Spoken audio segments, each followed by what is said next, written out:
మొదటి కొరింథీ పత్రిక 5వ అధ్యాయం 7వ వచనం అందరం తీసి చదువుకుందాం. మొదటి కొరింథీయులకు రాసిన పత్రిక 5వ అధ్యాయం 7వ వచనం అందరూ తమ తమ పరిశుద్ధ గ్రంథాలు తీసి వాక్యాలతో మనసుంటాలని ప్రభు పేరట మనవి.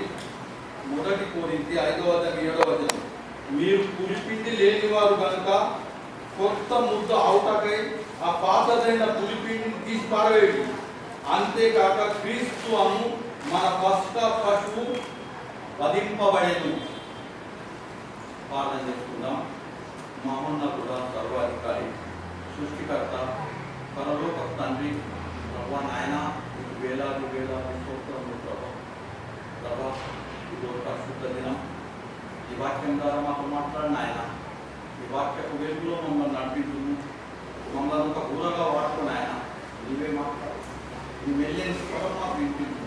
ఇవి మాట్లాడతామన్నా యేసుక్రీస్తు పరిశుద్ధ నామం బట్టి వేడుకుంటున్నాం తండ్రి. ఇక్కడ అపోస్తులైన పౌలు కొరింథీ సంఘానికి చెప్తున్నాడు, మీరు పులిపిండి లేనివారు కనుక కొత్త ముద్ద అవుతాకై పాతదైన పులిపిండిని తీసి పారవేయడు. అంతేకాదు క్రీస్తు అను పస్కా పశువు వధింపబడేది. ఇది పస్కా పండుగ గురించి పౌలు గారు చెప్తున్నారు. పాతదైన పులిపిండి తీసి పారవేయండి, కొత్త ముద్ద కాటానికి ప్రయత్నం చేయమని చెప్తున్నారు. కొత్త ముద్ద అవుతాకై పాతదైన పులిపిండి తీసి పారవేయండి.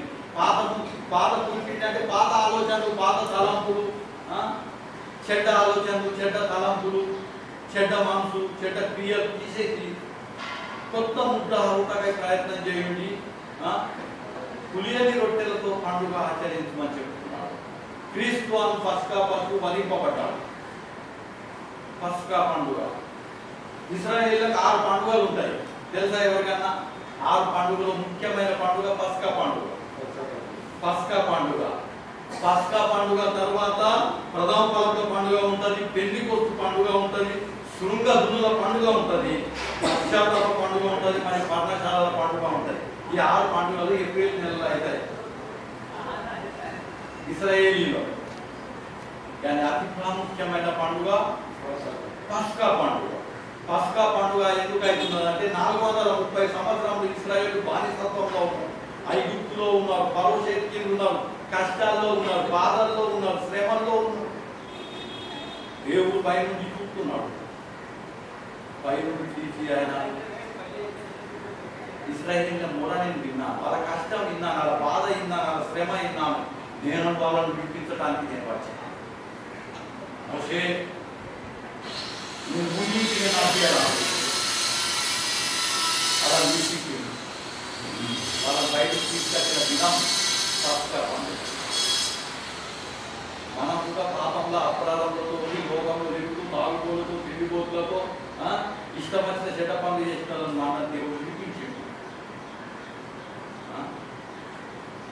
లేకపోతే మనతో తాగుబోతులతో ఉంటుంటుంది, అబద్ధమాటతో ఉంటుంటుంది, దొంగలతో ఉంటుంటుంది, వ్యభిచారాలతో ఉంటుంటుంది. దేవుడు మనల్ని ఏర్పరచుకొని ఆయన పిల్లలుగా చేసుకుని ఆయన మందిర ఆవరణంలో కూర్చున్న వ్యక్తులు మన గురించి ఆయన పానం పెట్టింది. ఇది పస్కా పండుగ. దేవుడు మన గురించి ప్రాణం పెట్టిన పండుగ. ఈ పండుగ ఎప్పుడు ఆచరించాలి. ఈ పండుగ ఎప్పుడు ఆచరించాలి. మనల్ని విడిపించిన పండుగ, మనల్ని పరిశుద్ధులను చేసిన పండుగ, మనల్ని పవిత్రులుగా చేసిన పండుగ. లేకపోతే మనం లేకుండా పడి ధనవంతులం ఎట్లా కావాలా, మోసం ఎట్లా చేయాలా, చెడ్డ క్రియలు ఎట్లా చేయాలా, మంచం మీద పండుకున్నప్పుడు చెడ్డ ఆలోచన ఎట్లా ఆలోచించాలా, ఇటువంటి క్రియల్లో ఉన్న మన దేవుడు విడిపించిండు. క్రీస్తు ద్వారా పస్కా పశువు వధింపబడ్డాడు. పస్కా పండుగ ఆచరించాలి. నిర్గమకాండం 12వ అధ్యాయం మనం తీద్దాం. 12వ అధ్యాయం, నిర్గమకాండం 12వ అధ్యాయం 2 నుంచి ఉన్నది. కానీ నేను 16వ వచనం చదివి చూపిస్తా. 16వ వచనం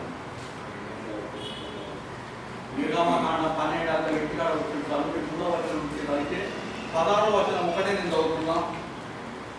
ఆ మొదటి దినంలో మీరు పరిశుద్ధంగా సంఘంగాను, 7వ దినం పరిశుద్ధ సంఘంగా కూడుకున్నవాళ్ళను ఆ దినములందు ప్రతివాడు తినవలసినది మాత్రమే మీరు సిద్ధపరచవచ్చును. అదిగోక మరి ఏ పని చేయకూడదు. 2 రోజులు, వారంలో మొదటి రోజు, వారంలో ఆఖరి రోజు. ఆ మొదటి దినంన పరిశుద్ధ సంఘంగా, 7వ దినంన పరిశుద్ధ సంఘంగా మనం కూడుకున్నాలా. ప్రార్థన కూడికకి మనం కూడుకున్నాలా, ఆరాధన కూడుకున్నాలా, దేవుణ్ణి ఆరాధించాలా, ఆయన చేసిన మేళ్లను ఉపకారాలను మనం జ్ఞాపకం చేసుకున్నారా. నా ప్రభు నా గురించి ఏం చేసిండు, నా ప్రభు నా గురించి ఏం చేసిండు, నా ప్రభు నన్ను రక్షించిండు, నాకు నా జ్ఞానం ఇస్తున్నాడు, ఆరోగ్యం ఇస్తున్నాడు, వరం ఇస్తున్నాడు. ప్రభుని ఆరాధించడానికి మనం వచ్చిన పస్కా పశువు వధింపబడ్డాం. ప్రభుని జ్ఞాపకం చేసుకున్న దానికి మనం కఠిన ఇశ్రాయేలీయులు పస్కా పండుగ ఏం చేస్తున్నారు? ఫరో అలా దేవుని ఆరాధించలేడు, దేవుడు ఆరాధించలేడు. మోషే పోయాల చెప్తున్నాడు, మోషే చెప్తున్నాడు మమ్మల్ని ఆరాధించడానికి వెళ్ళని. ముందు అంటాడు వెళ్ళుండి, తర్వాత అంటాడు వెళ్ళద్దు. అలా ఉదయం కఠినమైపోతుంది, వెళ్ళద్దు. దేవుడు 9 అద్భుతాలు చేసాడు. 9 అద్భుతాలు చేసిన తర్వాత ఫరోకు గుణం రావాలి కదా. శ్రమలు వస్తున్నాయి, బాధలు వస్తున్నాయి, కష్టాలు వస్తున్నాయి. అరే దేవుడు ఉన్నాడు, నాకు ఈ శ్రమలు ఎందుకు వస్తున్నాయి, నేను కష్టపడుతున్నా, కష్టం ఎందుకు వస్తున్నా అని అనుకున్నారు కదా. 9 అద్భుతాలు చేసినా ఏం కాలేదు. ఇది 10వ అద్భుతం చేస్తున్నాడు. ఇది 10వ అద్భుతం. ఈ 10వ అద్భుతంలో ఇశ్రాయేలీయులకు ఏమంటారు, దేవుని పిల్లలకు మీరందరూ ఒక ఇంటిలోకి వండి ఆడ ఉండి ఒక మేక పిల్లనైనా ఒక గొర్రె పిల్లనైనా తీసుకొని దాన్ని 14 రోజులు పరీక్షించాలా. 14 రోజుల తర్వాత యాజకుడు వచ్చి ఆ పస్కా పశువును చూస్తాడు. అందులో ఏ దోషం లేదు, ఏది లేదంటే ఆ పస్కా పశువును 3 గంటలకు వధించాలా. దాని రక్తమును తీసుకొని ద్వార బంధకముల మీద రాయాల, రాసి తలుపు వేసేయాల. మీరు లోపల ఉండి ఆ పస్కా పశువు దాన్ని వండద్దు, దాన్ని పచ్చిగా తినద్దు, దాన్ని కాల్చాలి. కంచి విసిరి కాల్చిన దాన్ని కాల్చాలి. దాన్ని కాల్చిన తర్వాత చేదు కూరతో దాన్ని తినాల. 3 గంటల నుంచి 7 గంటల దాకా దాన్ని కాల్చాలా, కలిపేయాలా. రాత్రి అంతయు పండుగ ఆచరించాలి. చేదు కూరతో దాన్ని తినాలా. దయచేసి గమనించాలి, చేదు కూరతో తినాలా. రాత్రంతా పస్కా పండుగ చేయాలి. రాత్రి తలుపు తీయద్దు, బయటికి పోవద్దు. ఉదయం అనేది లేచి చూస్తే దేవుని యొక్క అద్భుతం కనబడుతుంది. సంవార దూత ప్రవేశించేది, అవిధేయులైన అందరినీ సంహరించేది, అవిధేయులైన అందరినీ సంహరించేది. దేవుని పిల్లల హృదయం తలుపు తెరుస్తుంటే అన్ని సేవలు అన్ని ఈ అద్భుత కార్యం పస్కా పండుగ వాక్యం. చీకటి కార్యాలతో తలుపు తెరతుంది, చీకటి క్రియల గురించి తలుపు తెరతుంది, చీకటి పండుగ గురించి తలుపు తెరతుంది. దేవుడికి ఐదేవుడిగా ఉంటుంది. మళ్ళా ఆ యొక్క మాంసం ఎట్లా త్వరపడి తినుండి, కట్టె పట్టుకొని తినుండి, ఎటో ప్రయాణమై వెళ్తున్నామన్న తినుండి, పడపడ తినుండి. అలా పోయేడున్నది ఇక్కడ స్నానం చేశాం. మనం ఆయన యొక్క శరీరం, ఆయన యొక్క రక్తం తింటున్నాము. మనము ఆతృతతో తినాలి. పరిగెత్తుకొని దేవుడి మందిరంలో ఆశపడతాం. మనం పరిగెత్తుకొని రాలి. వాళ్ళు కాలం చేరతానికి మన పరమ కాలం ప్రభు యేసుక్రీస్తు దగ్గరికి వెళ్ళేట్టున్నది. ఇది జీవితాంతం మనం చేయాలి. జీవితాంతం ప్రాణం ఉన్నంత వరకు చేయాలి. ప్రాణం ఉన్నంత వరకు ఈ పండుగ ఆచరించాలి. క్రీస్తు అను పస్కా పశువు మన గురించి వధింపబడ్డాడు. క్రీస్తు అను పస్కా పశువు మన గురించి ప్రాణం పెట్టేట్టు ఈ పాపలోకం నుంచి మనం విడిపించి పరలోకం చేరడానికి ప్రయోజనంగా అర్పింపబడ్డాడు. ఆయన జ్ఞాపకం చేసుకున్నాడు. నా దేవా, నా ప్రభువా, నా ప్రభువా, ఈ పాపలోకంలో నుంచి నన్ను ఏర్పరచుకున్నావు నాయన, లేకపోతే నేను ఏమైపోదు. ఈరోజు మంచి స్థానంలో నేను ఉన్నా, మంచి ఆరోగ్యంతో ఉన్నా, మంచి స్థితిలో ఉన్నా. అది నీ కృప ప్రభువా. నువ్వు నన్ను ఏర్పరచుకున్నావు, నువ్వు నన్ను ఏర్పరచుకున్నావు. ఈ పాప లోకంలో నుంచి నన్ను ఏర్పరచుకున్నావు, నీ సొత్తుగా చేసుకున్నావు. నేను ఆరాధించాలి, పరిగెత్తుకొని వచ్చి ఆరాధించాలా, తొందరగా ఆరాధించాలా, ఆ కుండతో తినాలా. ఆయన శరీరం ఆయన. ఎవడైతే అయోగ్యంగా అందులో పాల్పొందుతాడో వాడు శిక్షకు పాత్రుడవుతాడు. దేవుడి సంఘానికి రావడానికి అవి దేంతో చెప్తాడో వాడు శిక్షకు పాలవుతాడు. నాకు శ్రమ వస్తుంది, నాకు బాధ వస్తుంది, నాకు కష్టం వస్తుంది, నా కుటుంబంలో సంతోషం లేదు. ఏదో ఒక తప్పు చేసుకున్నావు నా పేద, ఏదో ఒక తప్పు చేసుకున్నావు రాబు అంటున్నాడు. మొదటి దినం ఆఖరి దినం పస్కాను ఆచరించాలా, మరణ పర్యంతం ఆచరించాలా. మరణమైనాక సుగా ఈ పండుగ నీకు ఆచరించవలసి వస్తుంది. పరలోకంలో ఆ పండుగ నడుతూ ఉంటుంది. నిత్యం పరిశుద్ధుడు పరిశుద్ధుడు పరిశుద్ధుడు అని ఆరాధించేస్తాం. రత్నక మన మధ్యలో లేదు, ఈరోజు పరలోకంలో ఉన్నారు, వారు సన్నిధానంలో ఉన్నారు, అక్కడ ఆరాధిస్తున్నారు. ఈ పండుగ ఇక్కడ ఆచరిస్తున్నాం. ఈ పండుగ పరలోకంలో యేసుప్రభు చెప్పాడు, యేసుప్రభు చెప్పాడు ఈ పండుగ పరలోకంలో ఆచరించబడతాను. ఈ పండుగ ఆచరిస్తాను కలిగించుకుంటా. జీవితం ఉన్నంత వరకు రావాలి, ప్రాణం ఉన్నంత వరకు రాలా, ప్రభుని ఆరాధించాలి. అప్పుడు సుఖం నెమ్మది. దేవుడు ధర్మశాస్త్రంలో రాసి పెట్టింది, చీకటి అయినప్పుడు బయటికి వెళ్ళాలి, ఎలుగున్నప్పుడు బయటికి వెళ్ళాలి. చీకటి పాపంకు సూచన, పాపం ఎక్కడ ఉందో అక్కడికి బయటికి వెళ్ళాలి. పాప కార్యాలు ఎక్కడ నడుతాయో నాకు బయటికి వెళ్ళాలి. పాపపు మనుషులతో నువ్వు శోభం చేయకు, తాగుబోతులతో కలిసి నువ్వు సాంకేతం చేయకు, దుష్టుల ఆలోచనతో నడవక పాపుల మార్గం నిలువద్దని చెప్తున్నాడు దేవుడు వాక్యం. చీకటి సంవాదంతో ప్రవేశిస్తున్నాడు. మన కుటుంబంలో నాశనం చేయొద్దంటే, మన కుటుంబంలో కష్టాలు రావద్దు, బాధలు రావద్దంటే ఈ పండుగ ఈ పండుగ క్రీస్తు అనే పథక పరిశుద్ధుల సంఖ్యలో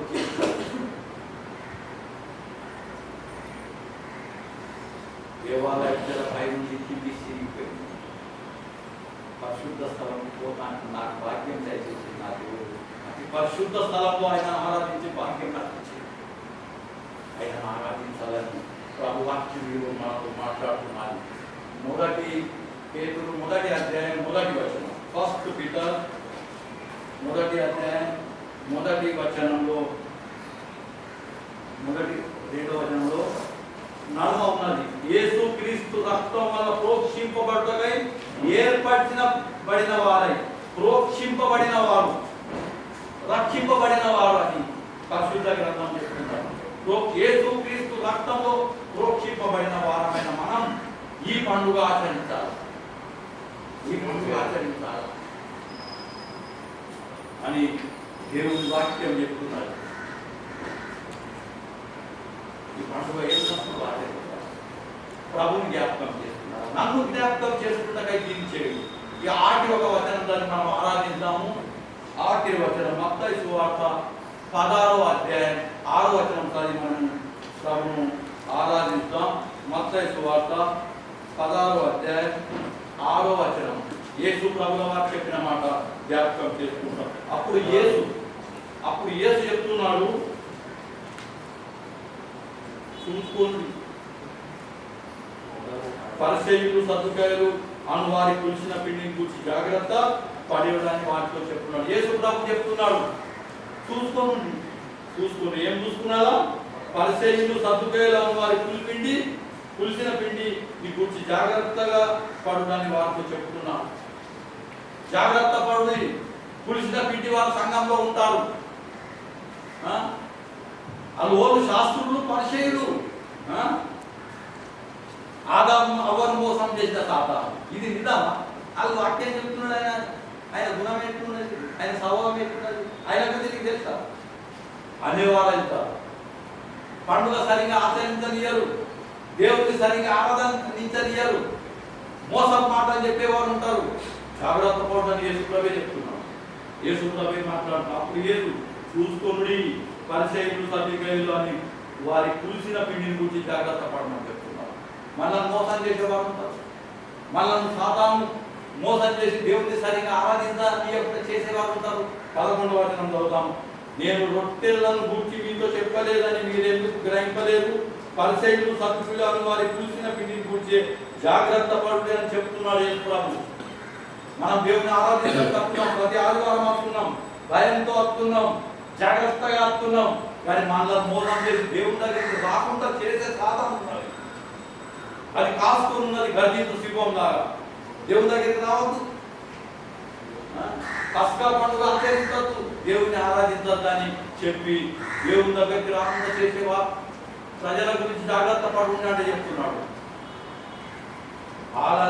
మాట నింటిమా పస్కా పండుగ మనం ఆచరించలేము, ఆరాధన చేయలేము. కష్టాలు బాధలు మన దగ్గర ఉంటాయి. ఇశ్రాయేలీయుల మధ్యలో ఐగుప్తులను సంపాదించిన దేవుడు ఈరోజు ఎవడు అయోగ్యంగా ప్రభు యొక్క శరీరమును ఆయన రక్తం తింటాడు వాడు శిక్షకు పాత్రుడైతాడని చెప్తున్నాడు. తాను పరిశీలించుకుందాం ప్రభు మాట. వారంలో 2 రోజులు, మొదటి రోజు ఆఖరి పరిశుద్ధంగా ఉండి ప్రభుని ఆరాధించాలి. ఆయన జ్ఞాపకం చేస్తున్నారు. క్రీస్తు పస్కా పశువు వధింపబడి నా దేవుడు నా గురించి ఆనందించి నా రక్షించడానికి వచ్చింది, తన ప్రాణం జీవితాంతం నేను ఆయన ఆరాధించాను, ఆయన జ్ఞాపకం చేసుకుంటాను. నా జీవితాన్ని సరిదిద్దేవాడు, నా జీవితాన్ని సుఖం నెమ్మదిగా ఇచ్చే దేవుడు ఆఖరి నన్ను పర్వతం చేర్చింది. తిరిగిన ఉదయంతో ఆరాధిస్తాం, మంచి మనస్సాక్షితో ఆరాధిస్తాం, దేవుని ఆశీర్వాదాలు పొందుతాం. దేవుని వాక్యం ఆ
ఉన్నాను అన్నారు.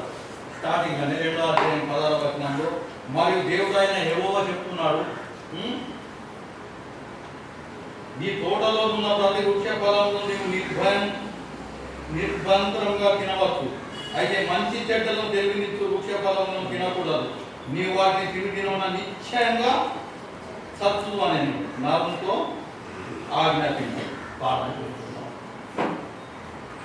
మహోన్నతుడా, సర్వాధికారి, సృష్టికర్త, పరలోక తండ్రి, ప్రభా నాయనా, నీకు వేలాది వేలాది స్తోత్రములు నాయన. హెచ్చరిక భాగంగా ఈ దుర్భాగ్యం నిలబెట్టినావు. నీ మాటలతో బలపడుతున్నాయన. నీవు మాట్లాడు, నీ మాటలు మాకు వినిపిస్తుంది. వాక్యం ద్వారా నువ్వు మాతో మాట్లాడతావని నమ్మచ్చు. యేసుక్రీస్తు పరిశుద్ధ నామమున బట్టి వేడుకుంటున్నాం తండ్రి, ఆమేన్. ఇక్కడ దేవుడు మాట్లాడుతున్నాడు కదా, యెహోవా, దేవుడైన యెహోవా మాట్లాడుతున్నాడు. ఆయన చెప్తున్నాడు ఏంటంటే, ఈ తోటలో ఉన్న ప్రతి వృక్ష ఫలమును నీవు निर्भयंतरंगा తినొచ్చు. तो वाटिका के सब वृक्षों का फल बिना कटे खा सकता है. దేవుడి లోకం సృష్టించి ఉన్నాయని నేను దేన్నది నీకు ఇష్టం వచ్చిందని తిను, సుఖంగా ఉండు, సంతోషంగా ఉండు, ఎంజాయ్, మంచిగా ఉండు, అన్ని తిను. కానీ ఒక్క వృక్ష ఫలం తినవు, ఒక్కటి మాత్రం తినవు. ఏ దినమైతే నువ్వు దాన్ని తింటావో నువ్వు నిశ్చయంగా చచ్చిపోతావు. నిశ్చయంగా నువ్వు చచ్చిపోతావు. నువ్వు సుఖంగా ఉండు, సంతోషంగా ఉండు, ఇష్టం వచ్చింది తిను, నీకు ఏది కావాలంటే అది చేయు, నువ్వు ఎట్లా ఉండాలంటే అప్పుడు. కానీ ఒక్క పని చేయదు, ఒక్క వృక్షకాలం ఉన్నదానికి ఒక ఆజ్ఞ. దేవుడు మనం సుఖంగా సంతోషంగా ఉండమని చెప్తున్నాడు. కానీ ఒక్క ఆజ్ఞ మీరిన తర్వాత నువ్వు చస్తున్నావు. నీ కష్టాలు వస్తున్నాయి, బాధలు వస్తున్నాయి, శ్రమలు వస్తున్నాయి, రోగాలు వస్తున్నాయి, పాపంతో వచ్చే జీతం మరణం. ఒక్కటి చేయదు, ఒక్కటి చేయదు. అప్పుడు ఆదాము చేసిన పాపం. ఇంతవరకు మరణం ప్రతి ఒక్కరికి సంభవిస్తుంది. మనిషికి ఒకటి ఏది చేయొద్దంటే అదే చెప్తాను, ఏది వద్దంటే అదే చెప్తాను. చిన్నపిల్లలకి అంటారు, పోయికాడికి పోపాటి తగ్గుతుంది, లేకపోతుంది. ఒక్కసారి అగ్గి తగ్గి దానికి మళ్ళీ అప్పు చురుకు కలిగిందాకా కానీ అది చేసి చూపుతారు. దేవుడు అంటున్నాడు, అన్ని తినండి, సుఖపడుతుంది, సంతోషపడుతుంది. ప్రతిరోజు సాయంత్రం దేవుడు వచ్చి చూస్తున్నాడు. ఒకరోజు వచ్చింది, దేవుడు వచ్చి అంటున్నాడు, ఆదామా నువ్వు ఎక్కడున్నావు? ఎక్కడున్నావు? వస్త్రం పోయింది, అర్థమైంది, నేను దిగంబూరిని అయిపోయినా. ఎక్కడున్నావు ఆదామా? ప్రభా నేను దాక్కున్నా, నీ మందిరం కట్టలేను, నేను నీ గుడికి రాను, నేను దాక్కున్నాను. తినరాని పండు తిన్నావా? వినరాని మాట విన్నావా? చేయరాని పండు చేసినావా? సాతాను ఎదురు చూస్తున్నది మనసులో మోసం చేసి అలా వశంగా చేసుకుంటాం. తర్వాత అర్థమవుతుంది మన పరిస్థితి ఏమైంది. దేవునితో సావాసం కూలిపోయాడు. ఇప్పుడు అది జరుగుతుంది, దేవుని పిల్లలతో సావాసం కూలిపోతాం, సంతోషం వెళ్ళిపోతుంది. ఎప్పుడు సమయం దేవునికి ఇయ్యక మనం సమయం లోకానికి ఇస్తాము. లోకం ఎప్పుడు ఇదే మాట్లాడతారు, ఈడిసుంటాడు ఆడాసుంటాడు, ఇది అసలు ఆడదు, ఆడ మంచివాడు, ఈ చెప్తాడు, ఈడిసుంటాడు ఆడదు. అదే నీకు మనసుతో నచ్చింది ఏంటి? పరిగెత్తుతున్నావు పందెంలో, ఒక్కటే గుడి ఉండాలి, అక్కడ చేరేది ఉందా నాకు దేవుని దగ్గరికి పరిగెత్తి. ఎవరేం చెప్తున్నాడు? ఎవడు గుసగుస అది చెప్తున్నాడంటే సాతానుతో పోరాడే దినములు వచ్చినాయి. సాతానుతో పోరాడతారు. 2 తిమోతి 2వ అధ్యాయం 3 నుంచి 5 వచనాలు. తిమోతికి రాసిన 2వ పత్రిక 2వ అధ్యాయం 3 నుంచి చదువుతున్నాను. క్రీస్తు యేసు యొక్క మంచి సైనికుడు వలె నాతో కూడా శ్రమను అనుభవించు. సైనికుడు ఎవడు యుద్ధమునకు పోవునప్పుడు తను దండులో చేర్చుకుని వారిని సంతోష పెట్టేవాళ్ళని ఈ జీవన వ్యాపారంలో చిక్కుకొనడు.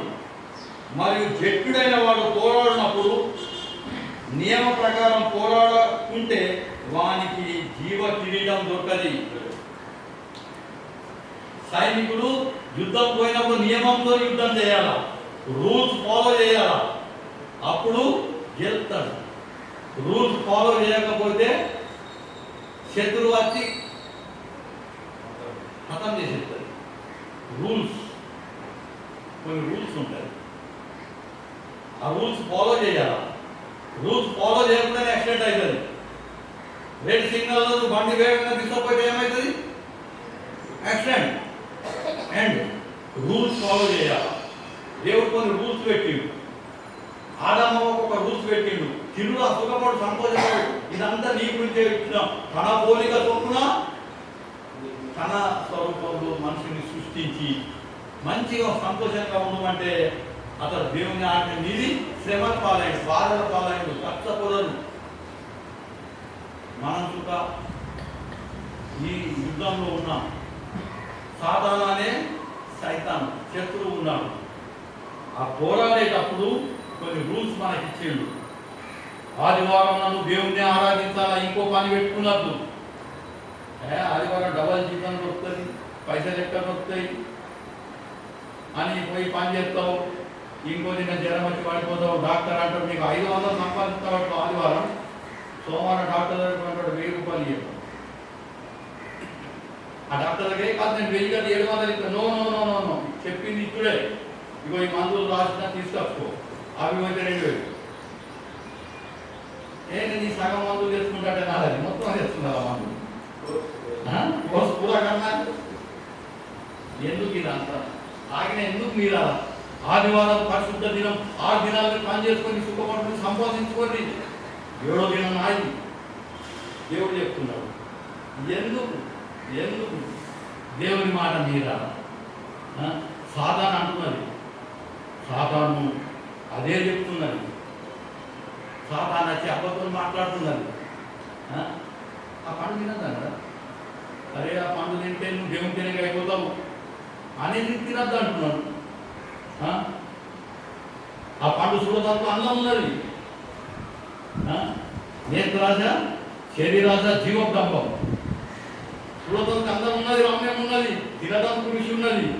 తిను. ఎంత అందం ఉన్నది. మోసపోయింది, శ్రమల పాలైంది. లోకం పెద్ద అందం అనిపిస్తుంది, నేత్రాలకు మంచిగా అనిపిస్తుంది. వాళ్ళు బంగ్లాలు ఉండదు, నేత్రుగా బంగ్లాలు ఉండదా. వానికి కారు ఉన్నది, నాకు కారు కావాలా. వాడు సుఖంగా బతుకున్నాడు, నేను అట్లనే బతకాలా. అరే నీ జీతం తక్కున్నది లేదు, అట్లనే బతకాలి నాకు సుఖం. దేవుడు సరి అయిన సమయంలో నీకు ఏం చేయాలో అదే ఇస్తావు. ఇక నువ్వు ఆశపడి మోసం కాదు. నేత్రాశ, శరీరాశ, జీవబ్రహ్మం అవ్వ అదే చేసింది. సాధారణ చెప్తున్నాడు, తినదందుకు రమ్యంగా ఉన్నది, చూడదందుకు క్షమకున్నది. తినరాని పండు తిన్నది, దేవుని ఆజ్ఞ మిగిలింది. ఏదైనా తోటల నుంచి తీసివేయబడ్డాడు, దేవుని మందిరంలో నుంచి వెలివేయబడ్డాడు, దేవుని పిల్లలకు వెలివేయబడ్డాడు. కష్టాల పాలు, బాధల పాలు, శ్రమ పాలు ఎందుకు చేసుకున్నారు? ఎందుకు దేవుని మాట తీయాలా? 6 దినాలు దేవుడు మనకి ఇచ్చిండు, సుఖంగా సంతోషంగా పనిచేసుకుని బతుకుని. 7వ దినం దేవునికి ఎందుకు ఇవ్వాలి? ఏం కష్టం ఉన్నది దేవునికి ఇవ్వడంతో? ఒక 3-4 గంటలు దేవునికి ఇవ్వడంతో ఏం కష్టం ఉన్నది? నాకు అర్థమవుతుంది. ఏం కష్టం ఉన్నది? దేవుని మందిరంలో నిలబడి ఆయన చేసిన బలియాలని జ్ఞాపకం చేసుకొని, ఆయన శరీరం ఆయన రక్తం జ్ఞాపకం చేసి, నా ప్రభువా నువ్వు పరలోకంలో నన్ను చూస్తున్నావు, నేను నీ మందిరంలో నిలబడ్డాను. సామేలు దీపమారిపోకన్నా ముందు మందిరంలో నిలబడ్డాడు. సామేలు నేను ఒక కార్యం చేయబోతున్నా. నిన్ను వారి చెవులు గింగురు అంటాయి, నేను ఒక కార్యం చేయను. వారుడైన సామేలుతో దేవుడు మాట్లాడుతున్నాడు, దేవుని మందిరంలో పడుతున్నాడు. సామేలు దేవుని మందిరంలో ఉంటే ఎన్ని లాభాలు ఉన్నాయి? దేవుని మందిరం విడిచిపెట్టి ఆదివారం దేవునికి దూరమై ఏమి సాధిస్తాను? ఏం సాధిస్తామో ఇక్కడ వాక్యం చెప్తున్నది. ఎపిసి సంఘానికి పౌలు చెప్పిన 6వ అధ్యాయం 12వ వచనం. ఎపిసి సంఘానికి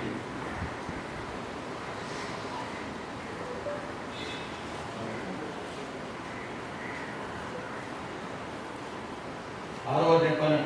ఏలనగా మనం పోరాడుతున్న శరీరులతో కాదు కానీ ప్రధానులతోనే, అధికారులతోనూ, ప్రస్తుత అంధకార సంబంధమైన లోకనాథులతో, ఆకాశ మండలంలో దురాత్మలతో పోరాడుతున్నాం. మనం పోరాడుతున్నాం ఎవరితోని? రాజులతోని కాదు, ఎమ్మెల్యే ఎంపీలతోని కాదు, ధనవంతులతో కాదు. మనం పోరాడుతున్నాం సాధారణ శక్తులతో, అపవాదితో. అపవాది ఒక ఆలోచన పుట్టిస్తున్నది. ఎందుకు వద్ద గుడికి? అరే నీకు మంచి జీతం వచ్చింది, మటన్ బిర్యానీ అనుకో, మా జలీను మా గదావు నా శరీరం తిను త్రాగు సుఖపడు. ఎందుకు వద్దావు గుడికి? దురాత్మ సమూహంతో మనం పోరాడుతున్నాం. సాధారణ నువ్వు ఇక్కడికి వెళ్ళిపో. యేసుప్రభు అంటున్నాడు మత్తయి వార్త 4వ అధ్యాయంలో, రాళ్ళ రొట్టెలు చేసుకుని తినంటే మనుషుడు రొట్టె వల్ల కాదని దేవుని నోటి నుంచి వచ్చే మాట వల్ల జీవిస్తున్నాడని రాయబడి ఉన్నదని యేసుప్రభు సవాలు చేసిన స్వాతంత్రం రాయబడి ఉన్నది పరిశుద్ధ గ్రంథంలో. లోకమంతా ఒక క్షణంలో చూపెట్టి ఇదంతా నీకు ఇచ్చేస్తా, నాకు మొక్క అంటారు యేసుప్రభు చెప్తే, యేసుప్రభు ఏమంటే సర్వ సృష్టికర్తకు సాధారణ ఛాలెంజ్ చేస్తున్నది. ఒక్క నిమిషాలు ఈ లోకమంతా చూపెట్టినా ఇదంతా నీకు ఇచ్చేస్తాను నా కాలం. సాధారణ దేవుని శోధించాడు. యేసు దేవుని తప్ప మరి ఎవరిని మెక్కద్దని రాయబడింది.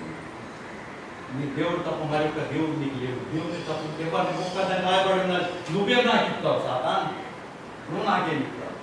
నాకు ఇచ్చే దేవుడు నమ్ముతున్నా. సాతానుతో పోరాడదామా? సాతాను పోరాడదాం. సాతాను వచ్చి నిలబడతారు. సాతాను నిలబడతారు. ఏం చేయాలి? ఇక్కడ నిలబడి జరుగుతారు, చేస్తున్నా చేయని పని. నేనైతే ఇక్కడ బ్యాగ్ వేసుకొని నిలబడతాను. ఒక్కొక్కరిని సైడ్ తీసుకొని ఇది సాతాను పని. సాతాను ఎదిరించి గెలవాలి. సాతాను దిగంబరులుగా చేస్తాడు. ఆదామంటున్నాడు నేను దిగంబరులు ఆకు కట్టుకొని నిలబడ్డాడు. ఏ పరిస్థితి? సాతానుతో యుద్ధం చేద్దాం. సాతాను మనకు రక్షణ వస్త్రం కోరుకుంటాం. సాతాను మన మూడవు. సాతాను మన దేవునికి దూరం చేసేస్తారు అని సాతానుకు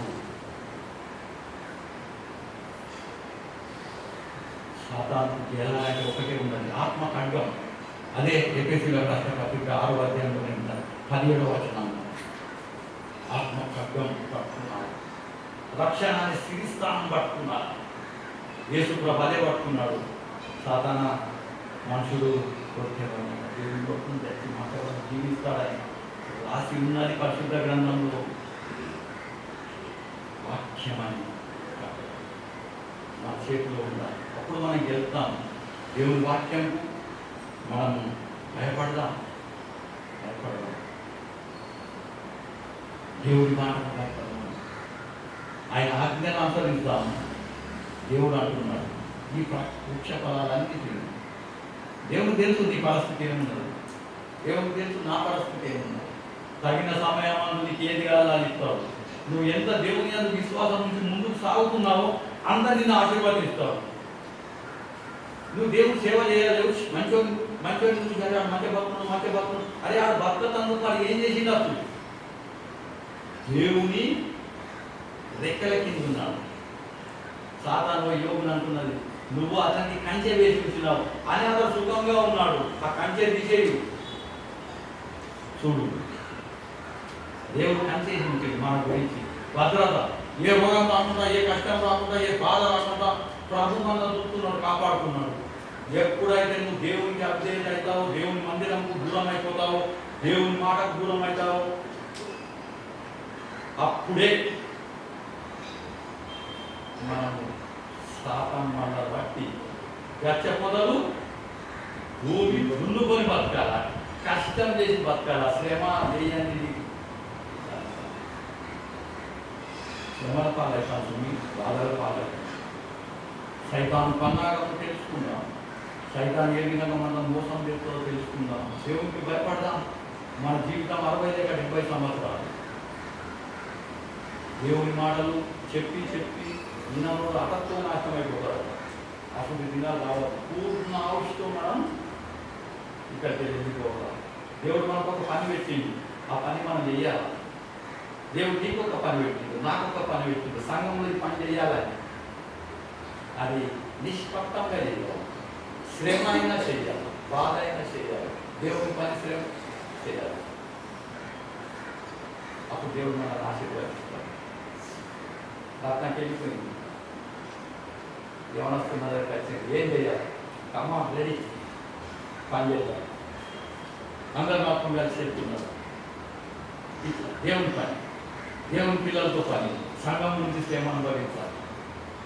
దేవుడు సమర్పించాలి. సాతానుకూలంగా సాతాను మనం ఓడగట్టి నరకం తీసుకపోతుంది, ఈడ్చుకొని తీసుకపోతుంది. కుక్క ఇట్లా పక్క కట్టి తీసుకపోతా అట్లా తీసుకపోతుంది. తీసుకపోయి నరకం లేదు. దేవునికి భయపడతాం. ఆరాధన చేయకపోతే నేను జ్ఞాపకం చేసుకున్నాను. ఈ పరిశుద్ధ దినం పస్కా పండుగ మొదటి దినం ఆచరి ఆయన దేవుడు మనల్ని ఆశీర్వదిస్తాడు. దేవుని వాక్యం మహోన్నతుడా, సర్వాధికారి, సృష్టికర్త, పరలోక తండ్రి, ప్రభా నాయన నీకు వేలాది వేలాది స్తోత్రములు నాయన. ఈరోజు పరిశుద్ధ దినం నీ మందిర ఆవరణం దర్శించే భాగ్యం దయచేసినావు. విరిగి నలిగిన ఉదయం కొన్ని ఆరాధించే భాగ్యం దయచేసినావు. మా మనసులను సర్దింపు, మా మట్టి పురుగులను నాయన, శరీరంలో ఉన్న బలహీనతను యథార్థంగా ఆత్మతో సత్యంతో ఆరాధించడానికి మాకు నేర్పు నాయన. నీ వాక్యం ద్వారా ఎన్నో విధాలు మాతో మాట్లాడుతున్నాం, సరి చేసుకోమని చెప్తున్నాం, సరిదిద్దుతున్నాము నాయన. మీ ఆత్మ ప్రకారం బ్రతకడానికి మంచి జ్ఞానం దయచేయండి నాయన, మంచి దుఃఖం దయచేయండి, మంచి గురి దయచేయండి, మంచి ఆలోచన మాకు అందరికీ దయచేయండి. వారి కుటుంబాలు మీ మందిరం రావడానికి సాయం చేయండి. జాన్ బాబు కుటుంబం దుఃఖంలో ఉన్నారు నాయన, ఆ కుటుంబంలో ఓదార్చు ప్రభా. అదేవిధంగా రత్నాకం ప్రభాను పిలుచుకున్నావు, పిల్లలు ఉన్నారు నాయన, పిల్లలను ఓదార్చున్నాం. మేము యాత్రికులమని గుర్తెట్టి దేవుని కొరకు నిలబడటానికి సాయం చేయి నాయన. కుటుంబాన్ని ఆశీర్వదించు. అదేవిధంగా మా ఒక్కొక్క కుటుంబంలో మీ రెక్కల చాటుకి భద్రపరచుకోని ఆయన. నీ బలమైన హస్తంలో మమ్మల్ని ఉంచుకో. నీ వాక్యపు వెలుగులో మమ్మల్ని నడిపించు. నీ మందిరంలో సంపూర్ణ సంతోషం, సంపూర్ణ సుఖం ఉందని ఆయన. నీ మందిరంలో జీవితాంతం బ్రతకడానికి సాయం చేయండి ఆయన. మమ్మల్ని అందరినీ ఆశీర్వదించుకోండి ఆయన. మా పాఠానికి యేసుక్రీస్తు పరిశుద్ధ నామములో వేడుకుంటున్నాం తండ్రి. ఆమేన్.